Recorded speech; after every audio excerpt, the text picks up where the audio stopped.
can you just kind of paint the picture for the listeners who just aren't really aware of this history of what was the Black community prior to the 1960s and the civil rights movement, and then kind of what has that trajectory been since?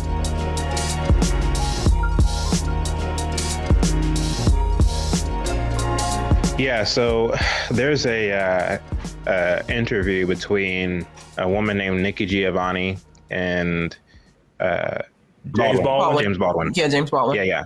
In that interview, Nikki Giovanni is at that time a young Black militant and intellectual, and James Baldwin was an older man by this time, and both of them are part of the LGBT movement. Which, I mean, this isn't a new movement. This is something that's existed for quite a time, since the 70s.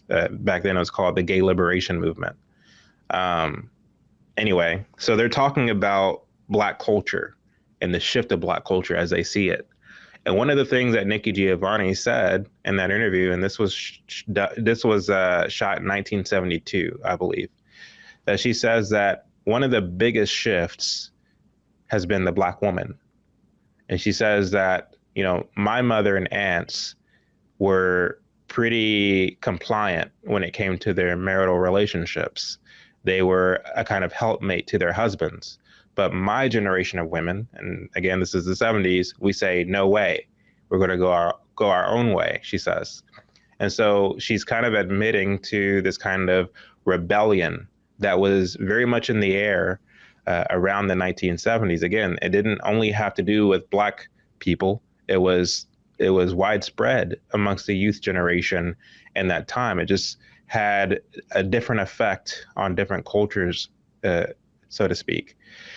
One of the things that you get specifically with the Black community that you didn't get with some of the other ethnic groups is the Blaxploitation era. This is something that people sleep on because we look at films like Superfly and The Mac as kind of staples in Black culture. The same is true of shows like Good Times and others. We don't pay attention to the subliminal messaging that was being disseminated as a result of this kind of content.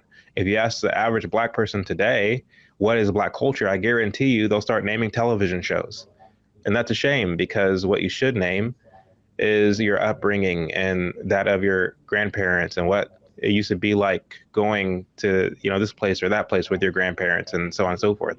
And so again, it goes back to what I said earlier. We get our culture more from what is on the television screen and shows we remember than what our great grandfathers and great grandmothers were doing.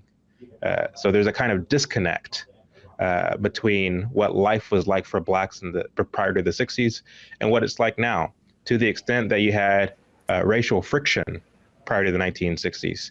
Much of that is blown way out of proportion and super exaggerated. I know a lot of people just aren't familiar with, they believe the narrative that the Black community has always been this downtrodden, poor, urban ghetto community. Mm-hmm. And that just isn't the truth, you know. Right. When you look at the photos, when you look at, again, a lot of the footage that we use in our film and Uncle Tom 2, and not to mention all of the photos and footage that hit the cutting room floor, because there was plenty more from where that came from. You see this kind of dignity, this kind of integrity that existed in the Black community prior to the 1960s, especially the South. Anytime we're told about the South by mainstream historians or mainstream educators, it's always a Jim Crow South, you know, south of the you know, Mason-Dixie line. It was, you know, Black bodies hanging from trees, and it was all, you know, doom and gloom. That's the narrative that we're given. But what you find is that, you know, for example, there was a study done by a Black Harvard professor named Roland Fryer in 2011, which actually exposed that the Ku Klux Klan, which is supposed to be this big bad boogeyman, was nothing more than a pyramid scheme, especially in the 1920s when it had its highest membership, that there were little to no correlations between the peak of the Ku Klux Klan and lynchings. And even to the extent that lynchings are recorded, one of the things that was done, unfortunately, is that the numbers were conflated. Namely, those lynchings that were hate crimes were conflated with the lynchings that were the result of capital punishment through due process. Lynchings that included both blacks and whites for crimes committed. And so the process by which some of these numbers were collected were dishonest. And of course, it gave dishonest results, because the idea is if you can entice a degree of fear in people, you can then control them. And that's exactly what persists to this very day.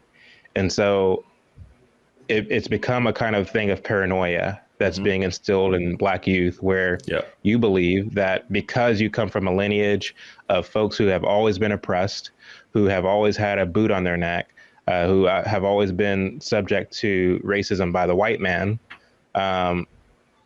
you have a grievance with this country. You have something to be bitter about. And so that's why you should vote this way. That's why you should back these policies. That's why you should think this way.